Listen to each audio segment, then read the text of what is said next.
Hello, Princess on the Pillow here. I am here to do a review slash recap with my opinion on Love After Lockup Season 5, Episode 42. It's titled Save the Drama for Your Mama. Let's get started with Teeny and Rob. So it's a brawl, it's a fight. Rob had his mother down, and Tina is still trying to get at her. The security people had to jump in to get things under control. Rob's mother left out cussing Teeny. She called Teeny a stupid bitch. She told Teeny, F you, you bitch. She called Teeny a money-hungry bitch. She said Teeny can't make it without Rob. She called Teeny a hoe. She called Teeny a fat-ass hoe. Bottom line is, the mother wants Rob to take care of her and not spend his money on Teeny and the kids. That's the bottom line. In the meantime, Rob asked Teeny, why did you get up in my mother's face?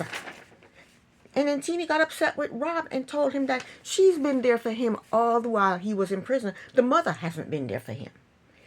So Teeny walked off, pissed off, and her daughter is trying to calm her down. And I felt so sorry for her daughter. She looked so worried and scared for her mother.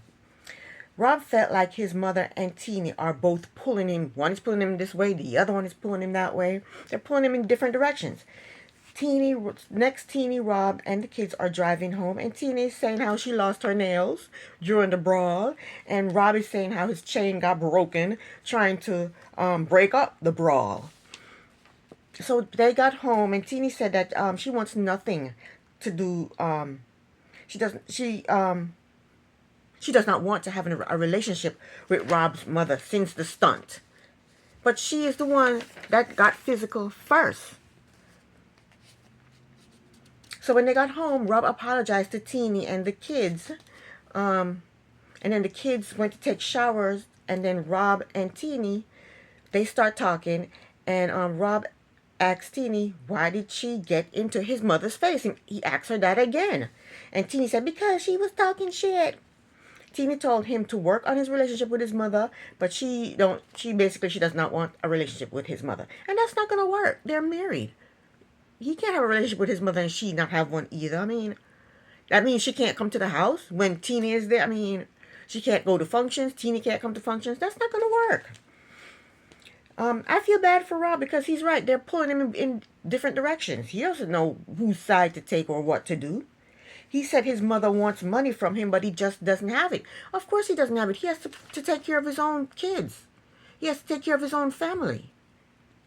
You know? But his mom thinks he has money. I mean, they're going on trips to Florida. You know, they're flying to Florida. That costs money. All four of them flying to Florida. Round trip and staying at a hotel. That costs money. Them getting a new house. That costs money. Probably bought new cars. I mean, he has money to take care of his family, not take care of his family and you. She thinks he has all this money, and she wants him to take care of her, not his family. So next, Teeny took her kids to a water park, and she pays for season passes, even though she knows she can't afford it because she's claimed Rob is not making as much money as he did when he was in prison. In prison, he was making that much money? I don't get that. They need to explain that. How was he making so much money in prison? She said now he works as what did she say? She says safety inspection for semi trucks, and he's not making as much money as he was in prison. What was he doing in prison to be making all that money? Mm-hmm. So the kids are enjoying the water park. Then her daughter came and sat down to talk with her about the brawl with Rob's mother, and she told her mother that her heart dropped when she saw that her mother was in the situation that she was in. And she said she wanted to help her mother, but she knew she would have gotten in trouble afterwards. If she had gotten up there and started punching too, she would have gotten in trouble, she said. You know, and she said it hurt her to see her mother in that position. Teeny told us that the only person that could have calmed her down from her anxiety was her daughter, and it shouldn't have to be that way. Her daughter shouldn't have to do that. And she's right. Her daughter's a child. So she thanked her daughter for being there for her. Next, the daughter and the son sat down to talk, and the son, his take on things, he says that they should all love and forgive each other. That's going to take a whole bunch of loving and a whole bunch of forgiving, son, but I agree with you. The daughter, her take on it is like, She says Rob's mother got physical with her mother, and she can't forgive Rob's mother. But she probably didn't see when her mother smushed Rob's mother. She did this to Rob's mother first. She put her hands on Rob's mother first. But I guess she didn't see that part. Next up, Justine and Michael. They are arguing about who should have a vasectomy or who should have their tubes tied. And then we see them in their daily lives. The kids are, having breakfast, and then they're going off to school. Michael is going off to his 9 to 5 job, and Justine is staying home with the baby. And then Mike is complaining that his paycheck is not enough to support him and his family. Why do you keep having kids? If your paycheck is not enough to support you and your family, quit having babies. You have 9 kids now. So next, Justine is running errands, and her son calls her crying, begging her to come home. So she's told him that she's on her way home, and she called Michael to and Michael said that his son is calling him, telling him to come home. So he has to leave work early to go home to see what's going on. So that when they get home, the crisis was the 2 boys, Justine's son, Santana, and Mike's son, Mike Jr., are fighting. So he puts them on punishment, and he got pissed at them because he had to leave work early to come diffuse this situation. But I didn't see what happened after that because I know he punched the wall, but I didn't see all that because my TV cut off. So I guess next week I'll see the end part of that situation.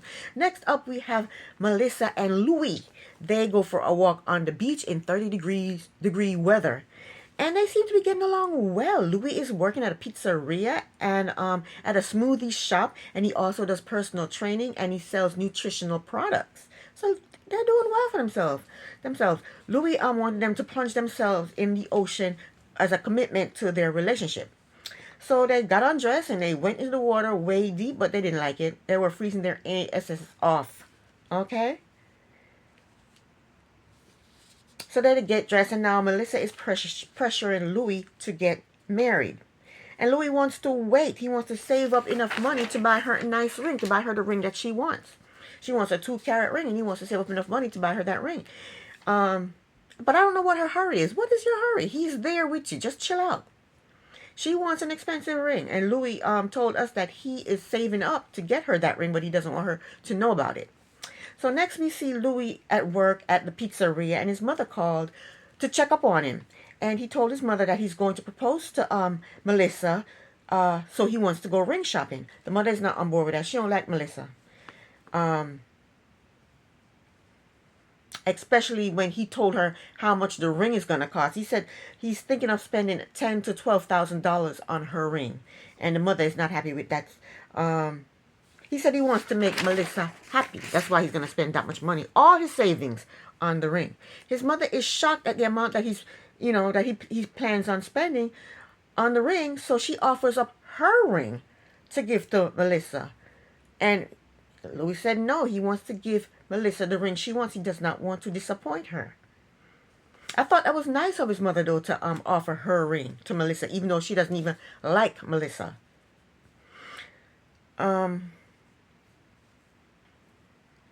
So Louis' mother, she's had 3 unsuccessful marriages. So she doesn't think this marriage with Melissa and Louis is going to work out or going to last. She don't think the relationship is going to last at all. So then the mother offers to move to New Jersey to be with Louis. I don't know why she did that. She know Melissa don't like her, and Louis he wants to keep the peace. I don't know why she offered to do that. Next up, we have Bianca and Daniel. Bianca is still bitching that Daniel didn't pour her a cup of coffee. She said she's done a lot for him, and he can't even pour her a cup of coffee. She's still on that damn trend. He didn't pour me a cup of coffee, and I've done so much for him. She's still singing that same old song. She told him that he owes her. He was like, I owe you. Owe you what? Daniel is not giving into her nonsense. He's ignoring that shit. He's not giving into her nonsense. So then they go to see his PO to find out if he has to go to the halfway house or if he can still live at the apartment with her. But Bianca, she was trying to go in to see the PO with him, but they wouldn't allow her to go in to see the PO with Daniel, so she had to sit and wait in the car. So after a while, Daniel comes out of the building with the PO, and the PO comes up to Melissa and he asks her a whole bunch of questions like, who have you been on parole? Have you been arrested? Who is he gonna be living with? It's just gonna be you living in the house. He asked her a whole bunch of questions. Has she ever been arrested? All kinds of questions. So then the PO gave them temporary approval to live together, but he said he's going to be doing home inspections. So they're happy and they're driving. I guess they're driving home, and Daniel told her that he has to do classes, he has to urinate, do a test, a urine test once a month, and he has to call in. Then he started talking about last night, the night before, and how they had sex and didn't use protection and didn't even use the pull-out method. So he wants her to take the Plan B. Bianca told him that she does not want to take the Plan B. She don't care if she gets pregnant. Daniel told her that he owes court fees and he owes for the crime that he committed. And it's irresponsible to have a child right now. But Daniel, guess what? It's irresponsible for you to have unprotected sex with her knowing you don't want a child. So you're being irresponsible also. You're the one that's actually being irresponsible. You're having sex with her, unprotected sex with her, and you're screaming, I don't want a child, I don't want a child. But still, yet you're having unprotected sex with her. You're being irresponsible. And then we found out that I think I knew this before. He was married before. He has an ex-wife and he has a 13-year-old child. And he's trying to see his child with ex-wife and she's not having it. Daniel said when he was in prison, him and Bianca discussed not using protection and her taking the Plan B. So they're planning on using the Plan B as a birth control method. But Bianca, she ain't having it. She said she don't want to take the Plan B. She is ready for a baby right now. And she's not trying to hear what Daniel is talking about at all. So next up we have Zaria and Troy. So Troy is walking the streets. Zaria gets into her car. She's driving around trying to find him. And she's worried that for some reason, she's worried that he's going to go commit a crime to get the money. And then she's also worried that since she cheated on Troy, Troy might be out there trying to cheat on her, so she doesn't trust him. But it should be the other way around. Since she is the known cheater in the relationship, he's the one that should be worried about her, not she being worried about him, because they say once a cheater, always a cheater. So he should be worried about her cheating again, right?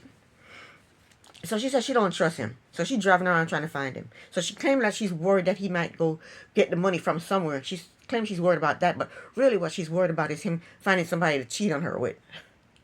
Some random chick gonna jump out in front of him and say, come on, come get me. So Troy meet up with a friend called Trey. Friend he's known since he was 11 years old.